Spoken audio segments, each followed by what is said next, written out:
Magandang araw muli mga kachika at muli na naman tayong nagbabalik para sa isa na namang showbiz update dito lang sa ating channel, ang Showbiz Chika Minute.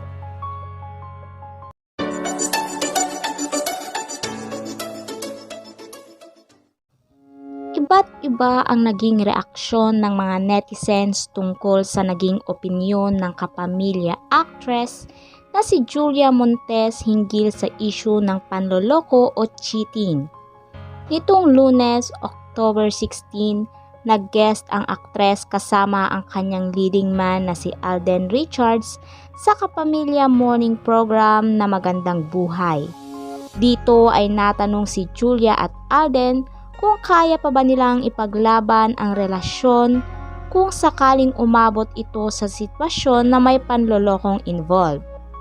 Base sa mechanics ng kanilang laro ay tatapat ang dalawa sa romance kung kaya pa bang isalba at break up naman kung tatapusin na ang relasyon.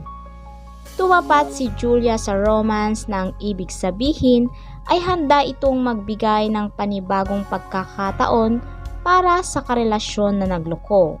Nagpaliwanag naman ang aktres kung bakit ito ang kanyang pinili. Ayon kay Julia, wala namang perfect.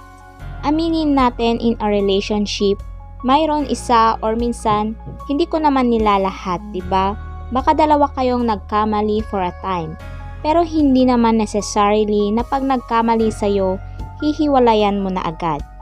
Maaari raw kasing noong nangyari ang cheating ay may pagkukulang ang isa't isa. Dagdag pa ni Julia, pero kung wala, doon ka na lang magtatanong sa sarili mo. Doon naman mag-iiba yung kwento.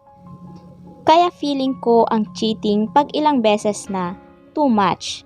Pero pag nadapa, ang mindset ko lang, pag nadapa ba ang isang tao, sino ang gusto mong magtayo sa kanya?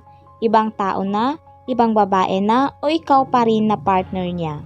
Karamihan sa mga netizens ay hindi nagustuhan ang pananaw na ito ni Julia Montes. Ayon sa isang netizen, never. Cheaters will be always cheaters.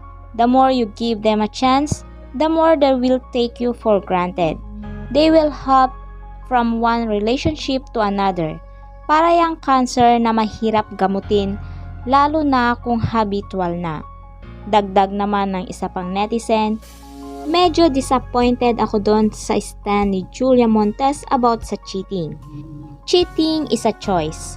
Huwag mo nang tulungang tumayo. Hayaan mo na siya. Sabi naman ng isa pa, nakakaloka ang mindset ni Julia Montes about cheating. Hindi porke may pagkukulang ang isang tao ay may right na para manloko o gumawa ng mali. Cheating is not part of the ups and downs of a relationship. Let us set a clear boundary here. Samantala, sa ngayon ay wala pa ring sagot si Julia Montes ukol sa mga naging komento ng madlang netizens tungkol sa kanyang opinyon tungkol sa cheating. At ito ang latest update sa Showbiz Chika Minute.